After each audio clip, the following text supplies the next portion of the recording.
Je dois dire qu'il s'agit d'un pas important qui vient d'être accompli. Vous avez pu voir qu'il y a eu 2 signatures actuellement.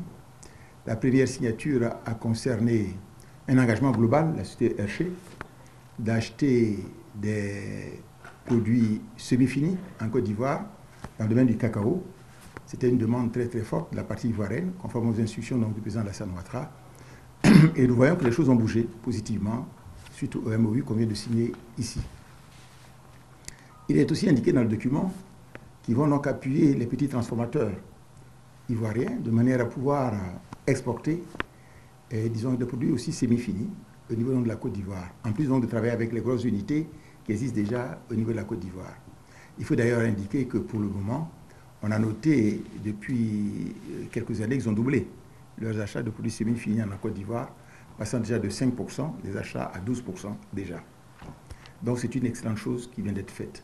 Deuxième point, il y a, disons, que la signature d'un document relatif donc à l'implantation d'unités en matière donc d'aliments nutritionnels pour les enfants qui ont des problèmes d'anémie. Et l'implantation de cette usine va se faire assez rapidement, dans un délai maximum d'1 an, de manière à ce que ça soit opérationnel au niveau de la Côte d'Ivoire. 25 000 enfants dans les cantines ou ailleurs qui ont des problèmes d'anémie vont être nourris à partir donc de cette, disons que cet aliment-là qui est vraiment important pour la Côte d'Ivoire.